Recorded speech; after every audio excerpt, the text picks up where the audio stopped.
Today's video is for Laura and it's on image optimization and saving presets, and Doppler is going to be our model, our new Doppler.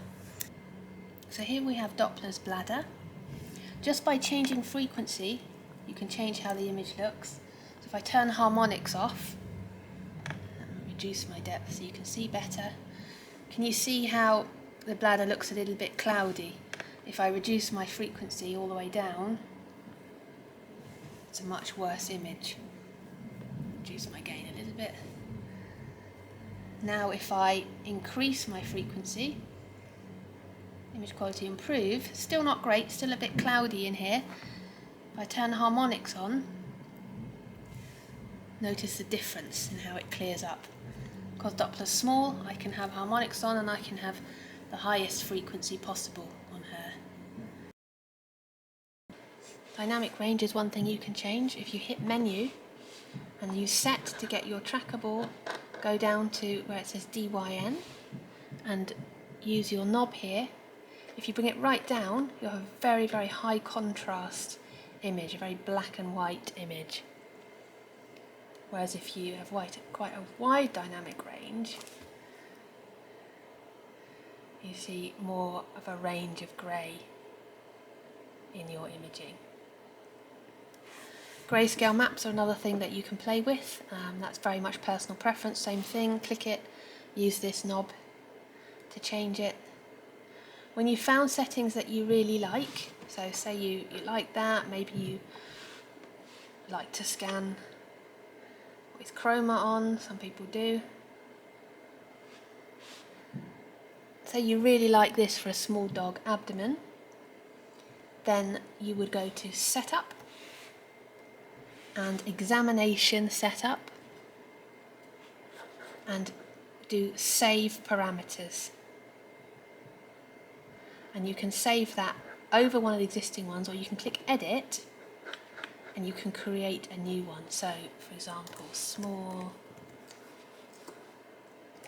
dog abdo,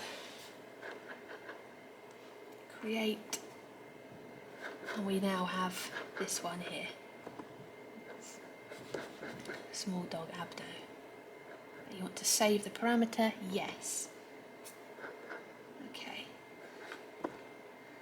So now, let's go into exam. We'll go into a standard one. You'll see how it resets all our defaults.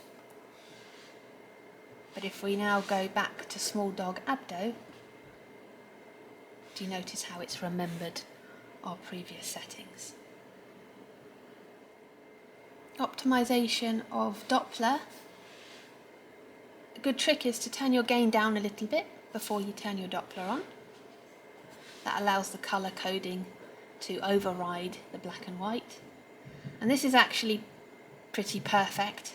I do find the sensitivity of this machine is exceptional really. But if you were having problems, you've got your gain button, you can twist it.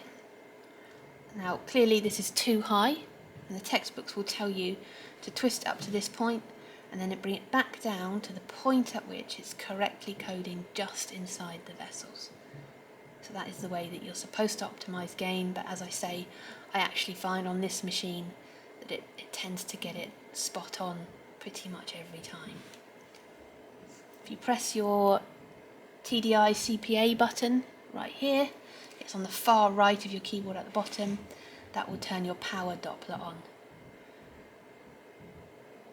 So no directional information when you're using power Doppler. If you wanted pulse wave Doppler, you align it over here. Make sure, so do you see how here angle adjust is on? Unless you are actually adjusting for a vessel, you're not necessarily going to want that on. I'm going to try and aim for a vessel completely parallel. I'm going to want to get my cursor and change the angle to 0. Now I press update. I want to sample here. If I want to increase my scale, make sure scale is highlighted and adjust here. If I wanted to shift my baseline, so obviously that would be completely the wrong way because blood's coming towards me, I'm going to want my baseline to be down at the bottom here. I've now lost this. I can press update to get a live image again. Align myself back where I need to be. Press update again.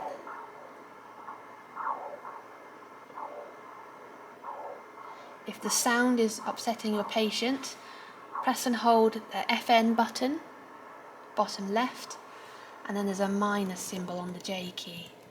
Press that and that will mute the sound.